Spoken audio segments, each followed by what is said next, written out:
Lüksimizin devamı hürmetli vatandaş. Bugün Çiğsağ 2019 yıl 3. ayının 28. gün haftığı Perşembe. Şunda küzetçiler bunda görsetti.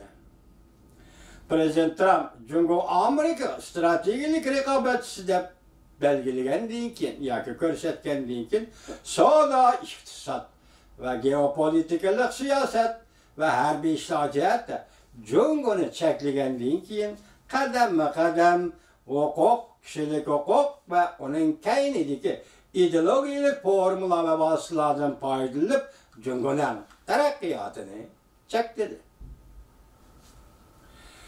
Xabarda bunda ko'rsatildi.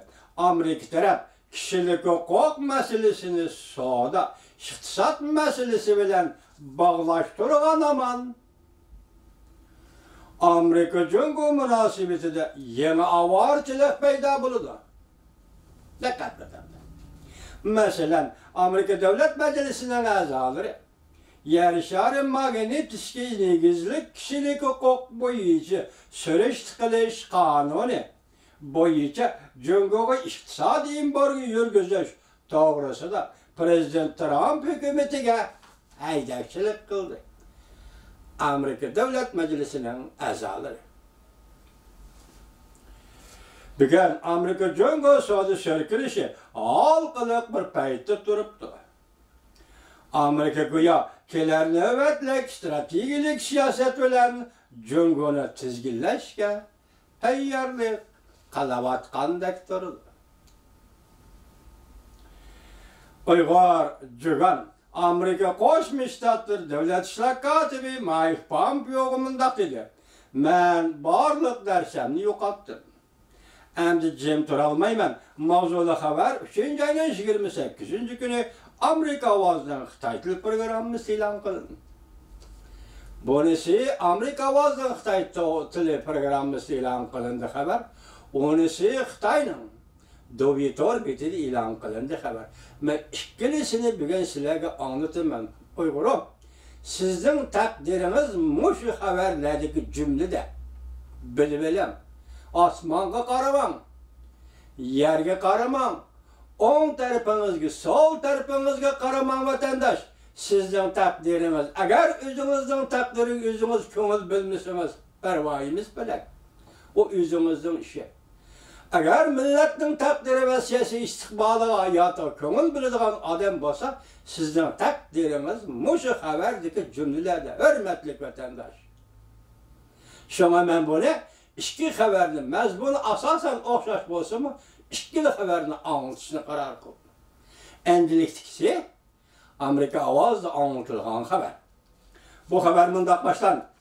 Washington Amerika Qo'shma Shtatlarining Davlat ishlar kotibi Mike Pompeo o'zining qo'lini cheng tutib, uning qo'lini kechiradi.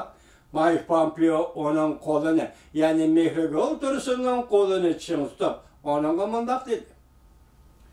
Amerika'ya kelganligingizni qarshi olamiz. Javoban Mehrigul Tursun Davlat ishlar kotibi Mike Pompeo'ga mening bilan ko'rishganligingizga rahmat deganda, Mehrigul Tursunning ko'zlarida taramlab yosh to'kib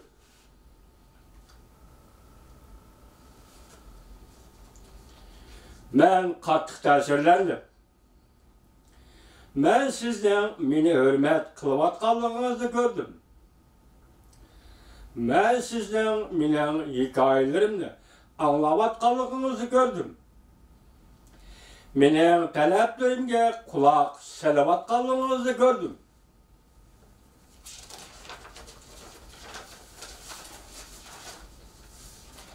Uyghur qizi Mehrigul Tursun mundaq dedi. Chunki Cumhurda bir odatdagi soqchi, Xitoy soqchi ham bizning so'zlarimizga quloq solmaydi. Men nimaga ehtiyojdir?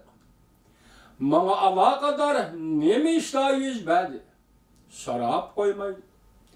Men shunga hech kim emas. Men shunga hech narsa emas. Amerika'da misafir 24 yaşlı Uygur Jugan Mehrigul Tursun Şinjan'da Yigeveleş lagerinden hayat kutulup çıkan birisi idi.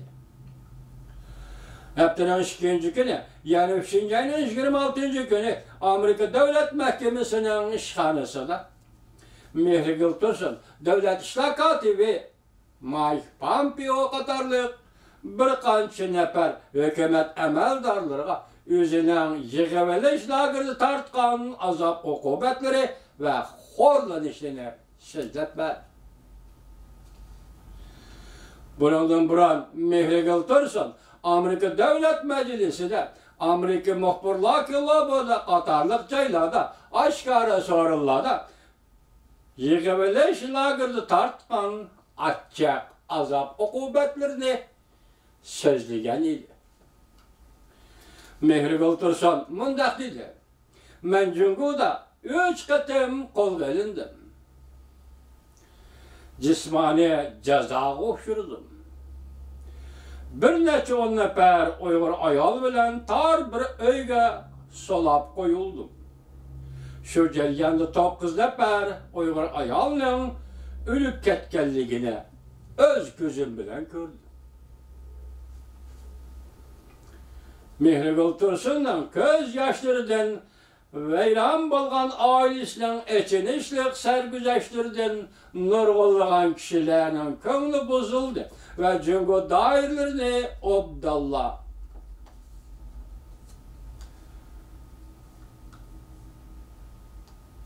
Jungo dairlerini obdallah avara kıldı. Jungo taraf mundaq dedi. Mehrigul Tursun'un ayıplaşları pakit uygun gelmedi. Lekin Amerika'da CNN qatarlıq televizya qatarlıq xalqara mətbuatlar bu doğru elan qılğan axbaratının məzmunlarla yenili çıng turdu. Haftanın 3. günü, yani 26. günü Mehrigul Tursun telefon arqılı Amerika avazıga mundaq dedi. Ben dastlabda sakrab chiqishga, o'ttirga sakrab chiqish jur'at qila olmadim. Men Amerikaga andala yetib kelganda yanala qo'rqishning ko'langisida yashadim. Davomini anglaysiz, hurmatli vatandosh.